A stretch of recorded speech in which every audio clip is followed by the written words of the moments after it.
Funding for this program is provided by Annenberg CPB to advance excellent teaching.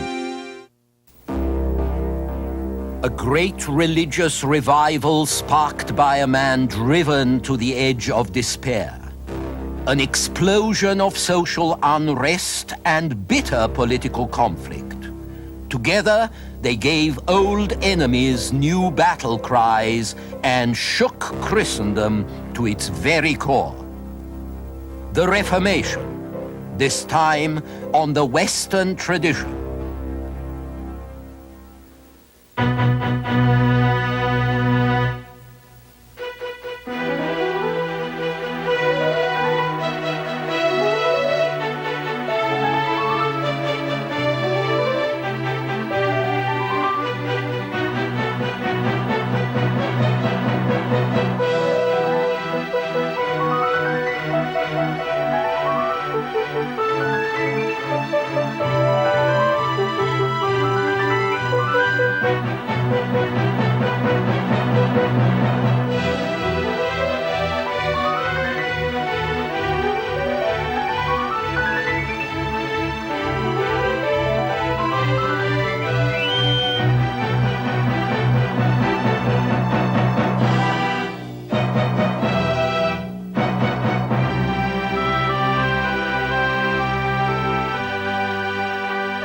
And now UCLA professor Eugen Weber's continuing journey through the history of Western civilization.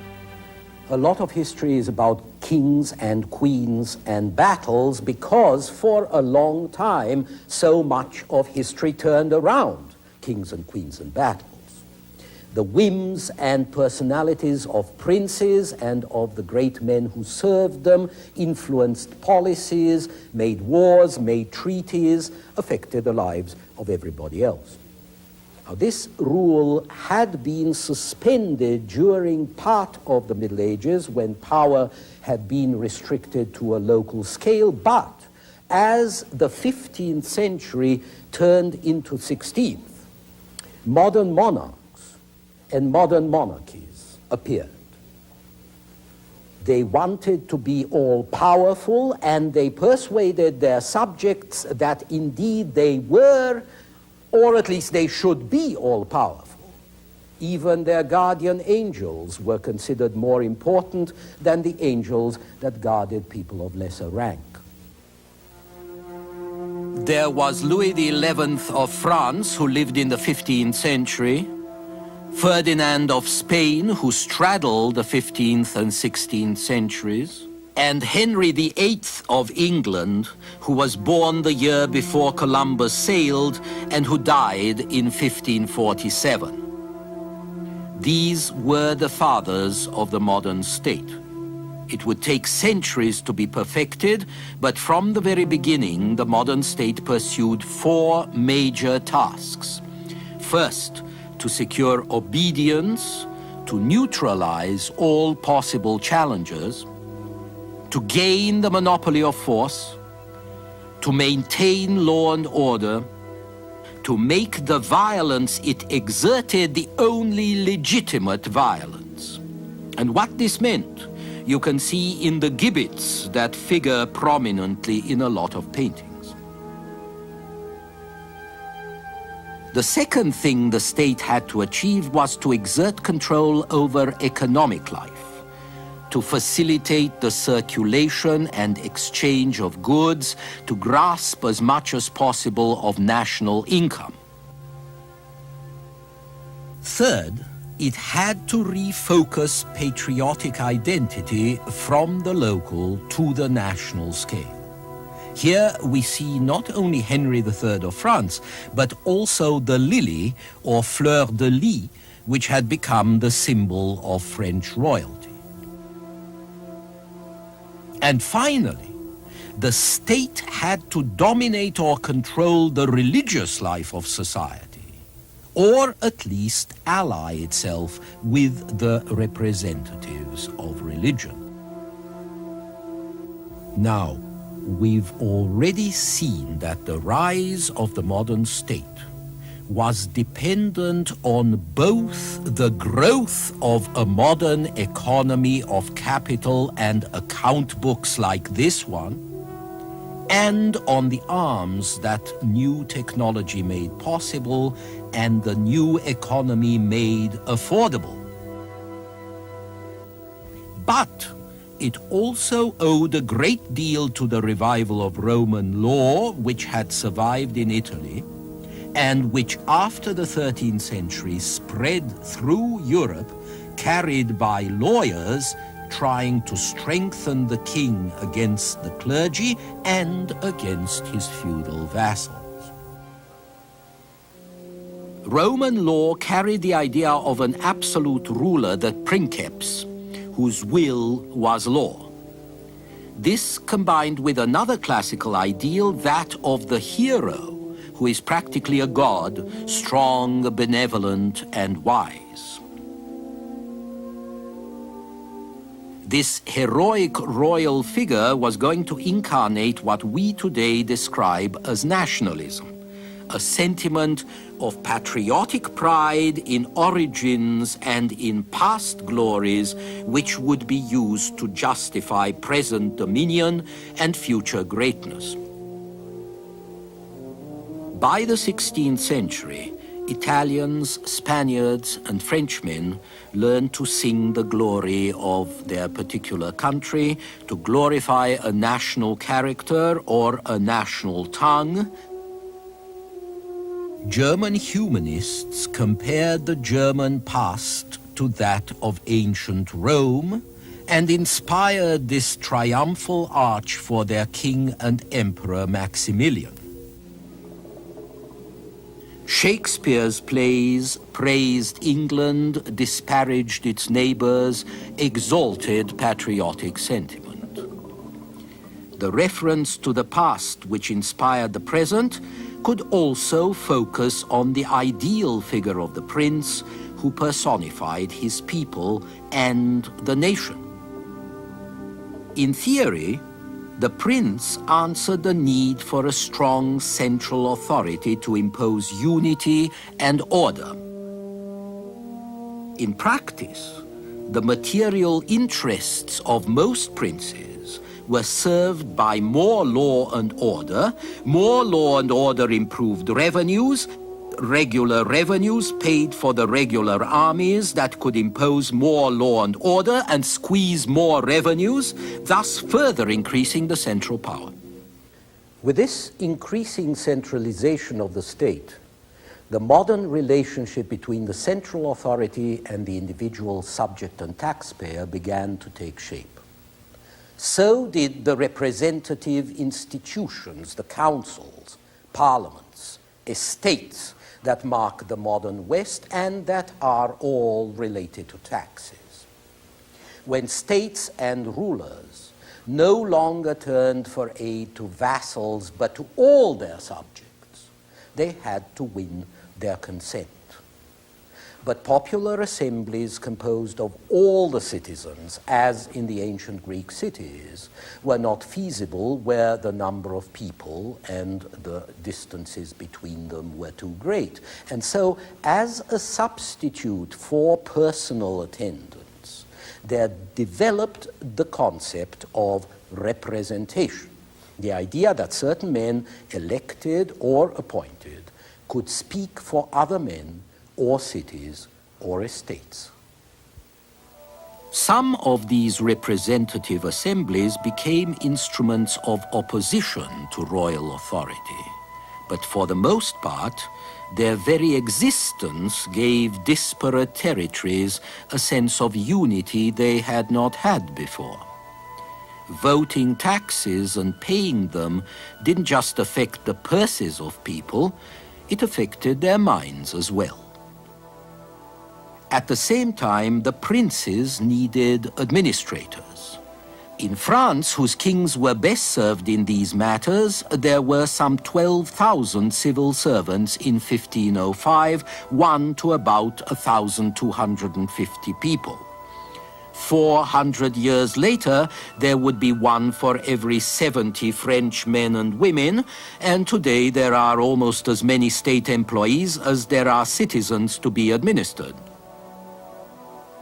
The princes also needed soldiers to back up their officials and, above all, for war, which was the greatest industry of their time, as it often is of our time. The princes also needed representatives for negotiations, for diplomacy, which is the continuance of war by other means, and which the 15th and 16th centuries were beginning to develop, along with international law, a code that governed relations between sovereigns and between sovereign states. Meanwhile, medieval concepts were disappearing. The Holy See was not even a shadow of what it had once been.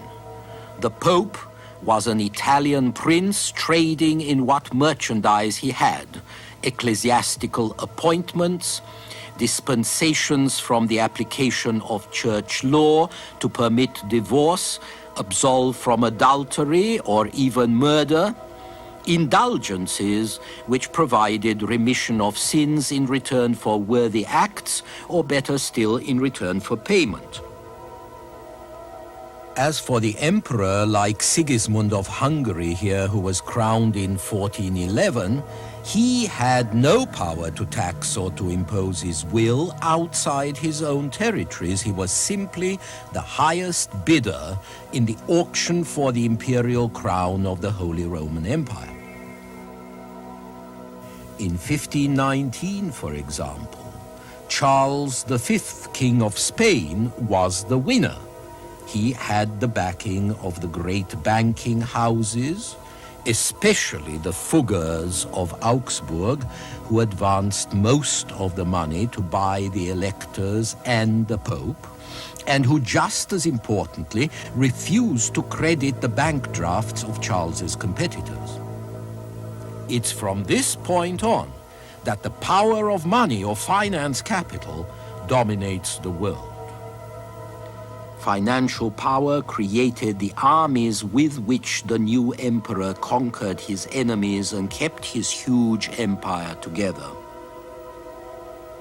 Charles's grandfather, the Emperor Maximilian, had not been able to collect anything like regular taxes, so he hadn't been able to keep up anything like a real standing army. A few kings, like Louis XI in France and Ferdinand of Aragon, had got one. But Charles was the first emperor who managed to do this, and if changed economic conditions played their part, a new business outlook and a business alliance played equally important parts. Charles's son, Philip II, who lived from 1527 to 1598, was not only the King of Spain, but also King of Portugal, which he inherited through his mother. He ruled an empire far greater than that of ancient Rome, an empire that stretched from the Americas to Asia. You have to imagine the scale of this empire in terms of what distance meant in the 16th century. A round trip from Lisbon to Goa in India took 18 months. A trip from Seville in Spain to Lima in Peru took 2 years. And from Seville to Manila in the Philippines, which were named for Philip, of course, it took up to 5 years. You can understand the remark of a Spanish viceroy that if death came from Madrid, we should all live to a very old age. No doubt if death had come, it would have come by written order. Spanish government was government by paper and by the bureaucracy that shuffled the paper. The bureaucrats were trained in universities whose numbers in Spain tripled during the 16th century from 11 to 33, and which were also set up across the Atlantic. The University of Santo Domingo was founded in 1538, the first university in the Americas, 100 years before Harvard College. Others followed in Mexico and Peru.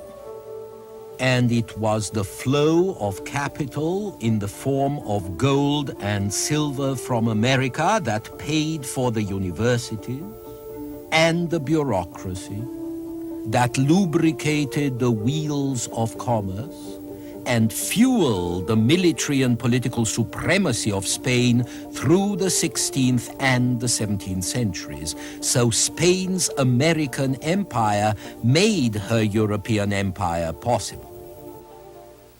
The new alliance between capital and the state would be disturbing for a lot of people, as would be the newly important part which money came to play in the life of a society whose members had managed without it or with very little of it for a long time.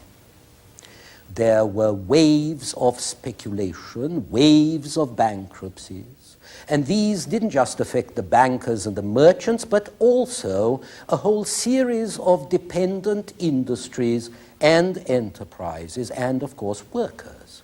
This was the crucial period when Europe switched from the more or less stable economic plane of the Middle Ages to an economic life that isn't really very different from our own. A life where the value of money fluctuated, unemployment became endemic, cities got overcrowded, and rising prices and lower wages were experienced everywhere. And the result of this was resentment, unrest, revolts in the trading cities, peasant risings in the countryside, and agitation by nobles suffering from inflation. The social dissatisfaction created by this insecurity and unrest was going to come to a head in Germany and the lowlands, and it was going to break out under the banner of a religious idea.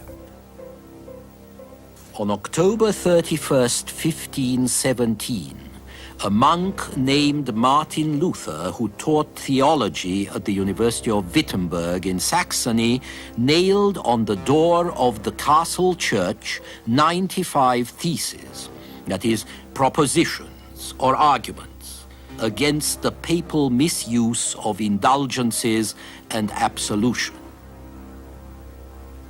Now, Luther's gesture was contentious, but it was not revolutionary. Proposing a debate on theological theses was accepted practice. Luther's language was perfectly appropriate for academic debate, and yet the echo of his gesture was going to shake the Western world. Religious war and religious rebellions invariably cut into political conflicts. They provide old enemies with new battle cries. They contribute new and profound causes of friction. Religious conflict ravaged Germany until the 1550s, France and the Netherlands through the second half of the century, and it threw England into political confusion.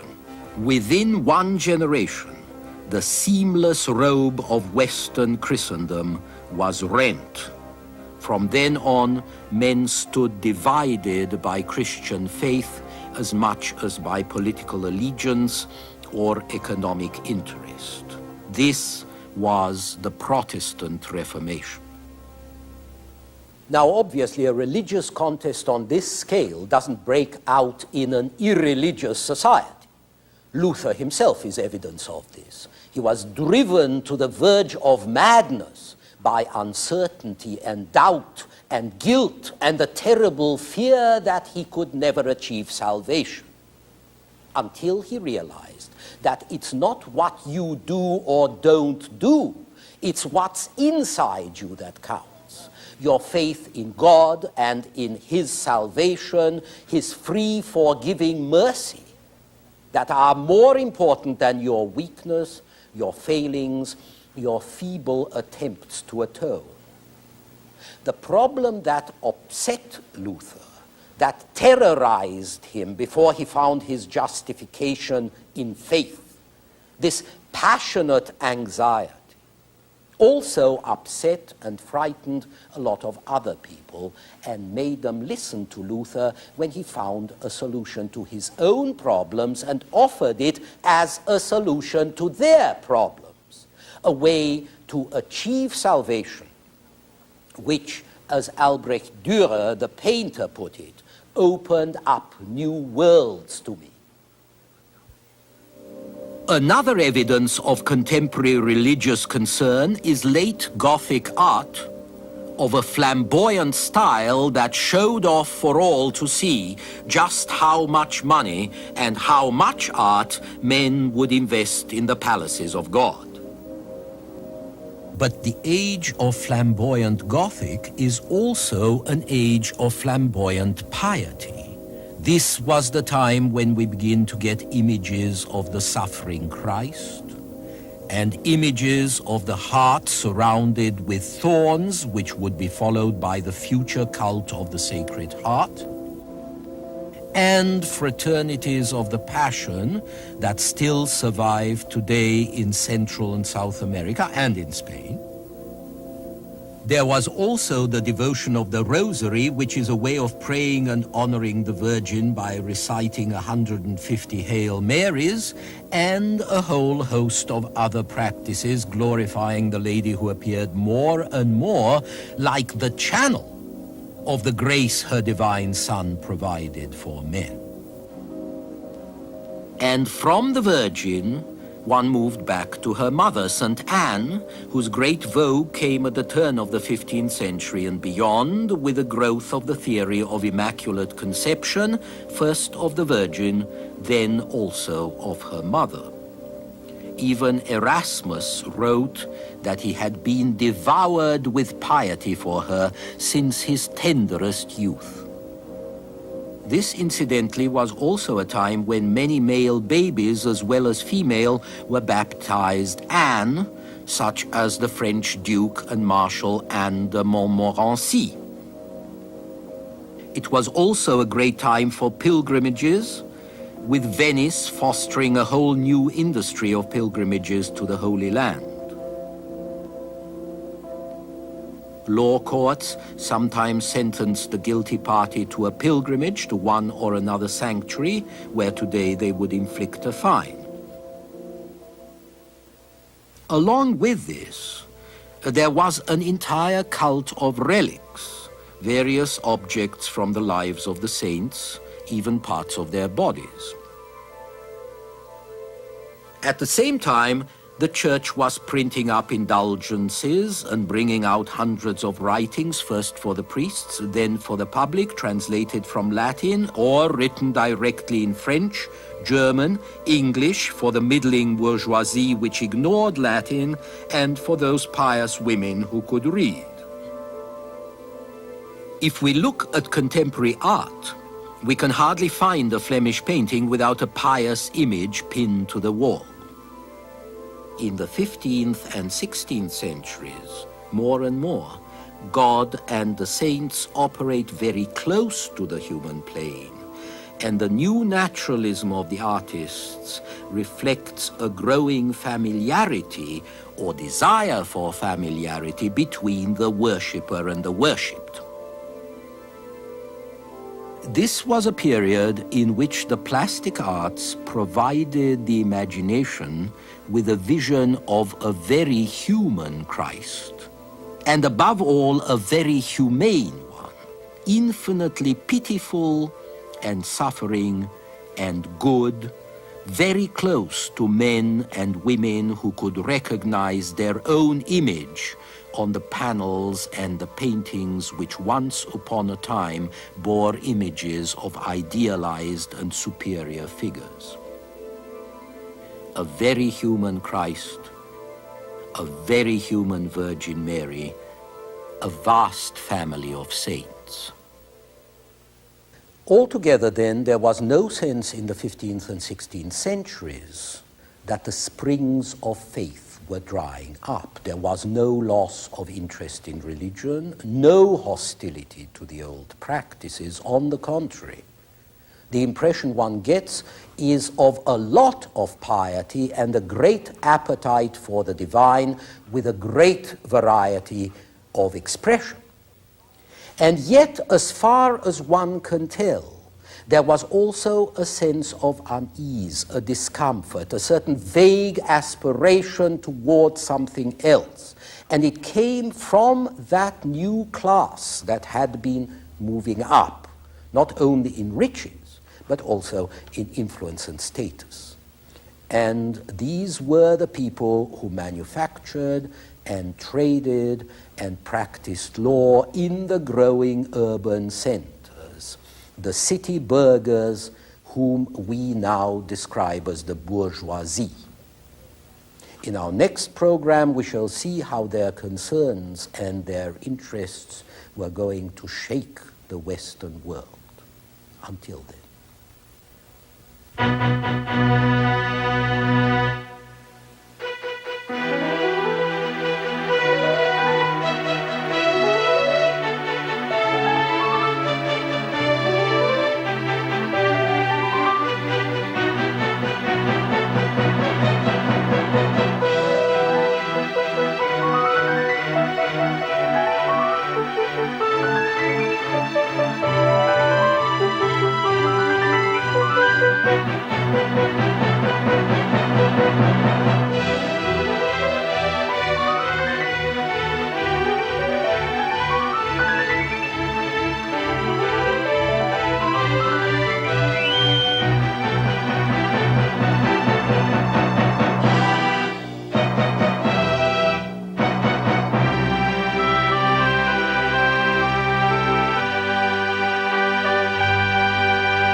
Funding for this program is provided by Annenberg CPB to advance excellent teaching.